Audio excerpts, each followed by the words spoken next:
The NFL draft wrapping up over the weekend, and the New Orleans Saints taking 4 players in this year's draft as we move our coverage on from being Ragin' Cajun heavy to now a little more Saints focused. Let's talk about the draft class. Seth Lewis to my left, Chris Hagan from Fox 8 in New Orleans to my right. Guys, let's talk about this draft class, which I continually to classify as a weird draft for New Orleans after everything that went on. Chris, what's your take on what New Orleans did over the weekend? My take is it's very similar to what we saw them do a year ago, which was go for quality over quantity. They had, some late round picks they used to trade up and get other guys. The thing to remember is that with this team, it's not a team that had to hit on 100 picks like the Dolphins or the Jaguars or anything like that. The Saints are already a really deep roster, a talented group that has made the playoffs 3 straight seasons, including an NFC Championship game. You could draft 5 guys if you want. Probably 2 or 3 make the team. So why not make it the best 2 or 3 possible? That's why you trade up. That's why you move those late round picks when you could to get guys that you feel like would actually make a difference rather than potentially building for the future, because this is a team that's in win right now mode. My concern with that plan is all about the finances in long term. Seth, do you think after the Saints, I think, did 5 players last year, 4 players this year, they're set up to have fewer picks next year, do you feel the Saints are in dangerous waters from that point of view, where now you're not going to have a load of young talent on small contracts? Well, I don't think the Saints are worried about that right now. They're in win now mode. Drew Brees is going to be with the Saints another year, maybe 2 years. The future is obviously important, and they've drafted very well, and they're set up very well for their future. But right now, what's important is right now. And to be honest, in a year where COVID-19 affected so many things, where there weren't pro days at schools, those late round picks a lot of times emerge from those opportunities. And so without having the eyes as much to see those different things, you're taking even more of a chance on some of those 5th, 6th, 7th round picks. So the Saints kind of said, we're not going to get into the gambling business. We're going to go for what we know. For them, their 3 draft picks before they got to their 7th round pick, those 3 draft picks were in their top 40. So it was guys that they felt really comfortable with and comfortable that those guys could make a contribution really soon. So I don't look at it as dangerous. I look at it as them probably trying to be as safe as possible with not as much knowledge and scouting as they usually have on a given year. Cesar Ruiz, Zach Bond, Adam Troutman, and Tommy Stevens. Those are the 4 names, Seth. Who's your favorite of that group? I think it has to be Zach Bond for me. So many people had him rated as a first-round prospect, and it was a diluted sample, and there were other things that caused him to drop in the draft, but the talent is certainly there on the sheet. He was a consensus first-team All-American, over 12 sacks at Wisconsin, and when you talk about the Badgers, that is a defense that usually is very solid, very sound. That's the way that the Saints like to play. So for me, getting him in the beginning of the 3rd round was one of the absolute steals of the draft. We know Sean Payton said he had Troutman rated as a top 40 player, and they spent a lot of draft capital to go get him. Chris, what's your take on going out and getting an FCS tight end in the 3rd round and throwing so much draft capital into that one move? The thing is, like I said, it depends on how you look at that draft capital. They use late round picks.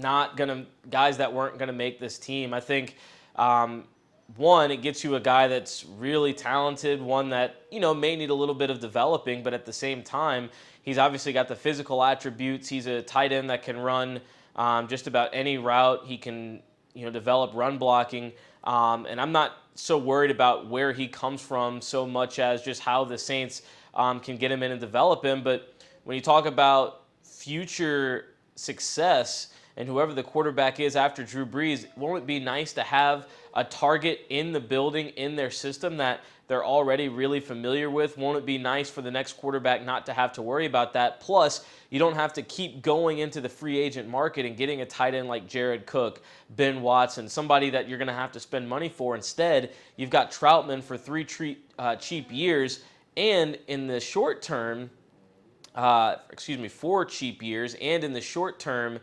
Troutman's a guy that probably fills most voids that people are clamoring for the Saints to get a second wide receiver for or a third wide receiver for. Instead, you've got another pass catcher with Cook, Troutman, and Kamara. I think Sanders and Thomas are plenty enough at the receiver position. Do you think Troutman makes an impact this season? I do. Look, I think they're going to find a way to get him on the field. If you're a guy that you trade up for, you're going to find a way to get him involved. And certainly I would expect him to get some meaningful snaps. He should be a red zone target once he develops rapport with Drew Brees.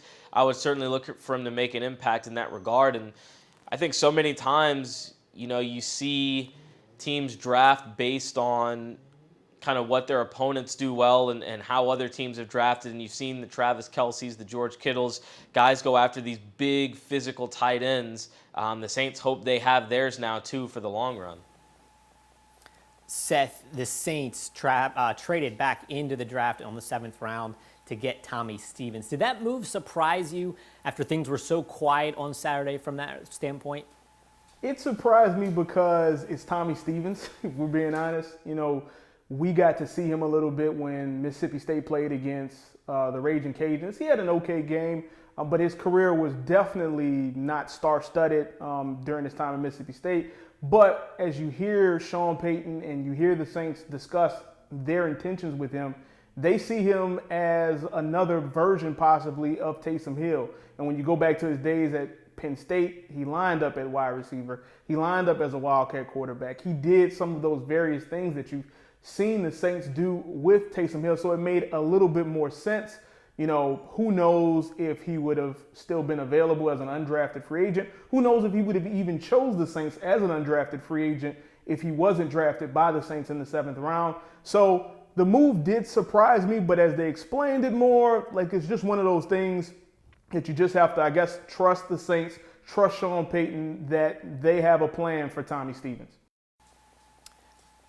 We talked before the draft, Seth, you and I, about Larry Warford's days being numbered in New Orleans. Do you feel that's solidified now with the Cesar Ruiz pick in the 1st round?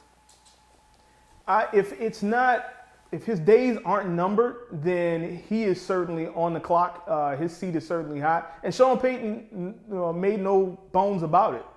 He is going to have to compete to be a starter in New Orleans. He has certainly made that very clear. And so the draft pick of Ruiz certainly solidifies that. He's not drafting Ruiz to just sit back. He expects for Ruiz to play this year. So it's, for Warford, he's going to have to earn his time in New Orleans, and it'll be interesting to see as training camp comes and as the season approaches if he can continue to stay on the field for the Saints.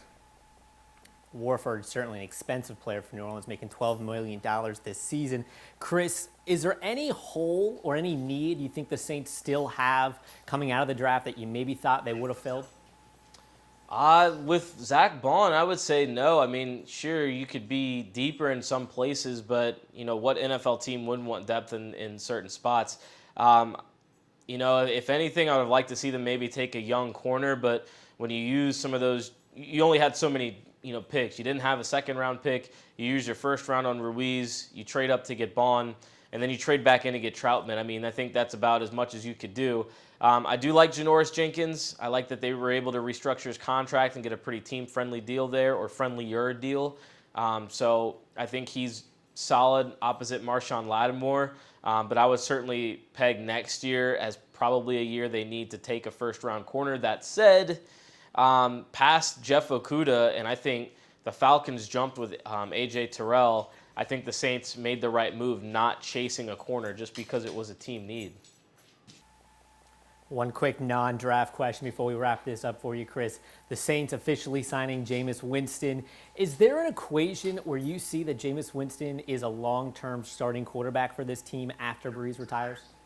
That would be tough, mainly because of the contract they just gave Taysom. If they hadn't given Taysom that $16 million guarantee for 2021, I'd say, yeah, there's a chance that the Saints may like what they see with Jameis Winston and decide to keep that going forward.